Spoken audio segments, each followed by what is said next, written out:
दाढ़ी कटवाया जाए ना कटवाया जाए, क्या किया जाए? बिल्कुल, आपने आज का जो विषय चुना है, जिस पर डिबेट की है, तभी भारत जो है वो विश्व गुरु बन सकता है। और आप देखें कि इसकी शुरुआत भी बाकायदा हो गई कि मैं तो ये समझता हूँ कि देश जब ही तरक्की कर सकता है कि जब देवबंद के फतवे पे अमल करेगा। सबसे पहले प्रधानमंत्री जी ने इस काम को शुरू कर दिया, गृह मंत्री ने कर दिया। उससे पहले भी बहुत से लोग थे, रविन्द्रनाथ टैगोर जी हैं, बाबा रामदेव जी ने दाढ़ी रखी, तो मिलियनर बन गए, बड़ी तरक्की याफ्ता हो गए। इस मुल्क को में बेरोज़गारी ख़त्म हो सकती है, इस दाढ़ी रख करके इस मुल्क में जो है कामयाबी हो सकती है, ये मुल्क खुशहाल हो सकता है, विश्व गुरु बन सकता है जब होगा, जब ये देवबंद का जो फतवा आया है जिसको आप बता रहे हैं, मुझे नहीं मालूम ये आप तंज कर रहे हैं या आप हकीकत बयां कर रहे हैं, या ऐसे एग्जाम्पल्स दे के आप अपनी बात में और मजबूत तथ्य देना चाहते हैं? आप चाहते हैं कि दाढ़ी बाल ना कटवाया जाए? देखिए, नहीं, मैं कह रहा हूं कि देश के असल मुद्दे पे चर्चा हो रही है ना आज। देश का जो तरक्की कैसे करेगा मुल्क, जब लोग बड़ी बड़ी दाढ़ी रखें। छोटी दाढ़ी थी तो कम सीटें थी, बड़ी दाढ़ी रख ली तो ज़्यादा सीटें हो गई।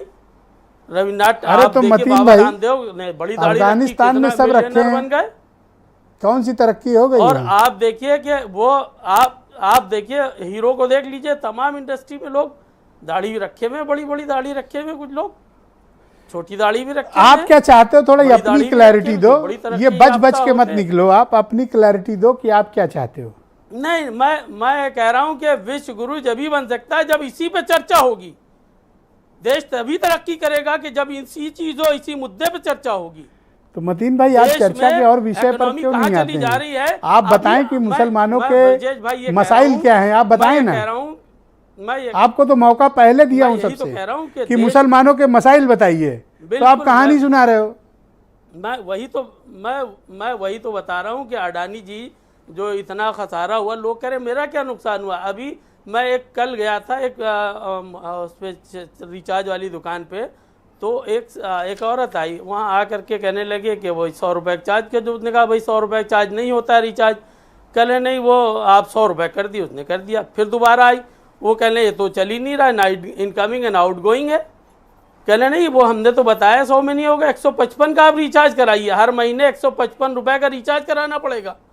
ये असर है अडानी जी के जो शेयर्स का जो भी मामला। अरे मैं आपसे मुसलमानों के मसाइल पूछ रहा हूँ, आप मुझे रिचार्ज कूपन बता रहे हो।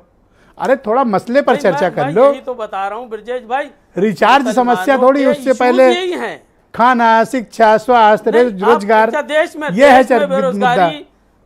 भाई अडानी जी का जो पैसा इतना जो खसारे में गया है, वो आम जनता भुगत रही है। यही तो बताना चाह रहा हूं मैं। कैसे फंस गया है मतीन भाई? बेसिकली चौथी बात टोकने पर भी आप सही बात समझ नहीं पा रहे हो कि मैं पूछ क्या रहा हूँ। नहीं, मैं यही तो कह रहा हूँ कि सब लोग अब चाहे कि वो लोग को चाहिए कि सब दाढ़ी रखें, उसी के ऊपर अमल करें, उसी के एतबार से बढ़े आगे। अच्छा, मोहन भागवत जी कह रहे हैं कि हम सब हिंदू और हमारे पूर्वज भी एक, यानी वो भी हिंदू। बिल्कुल, उन्होंने बहुत सही कहा है, वो भारत के निवासी हैं, भारत के एतबार से कह रहे हैं। अभी मैं कल एक अखबार पढ़ रहा था, कहीं पर था कि साइंटिफिक वे से भी इस बात की दरियाफ्त की गई कि दुनिया में जितने भी इंसान हैं सब आदम हव्वा की औलाद हैं, और आदम हव्वा मुसलमान थे। तो मेरे अपने थॉट से, मेरे अपने ज्ञान के एतबार से पूरी दुनिया में जितने भी लोग आए हैं वो सब पहले मुसलमान थे, गुमराह हो गए लोग।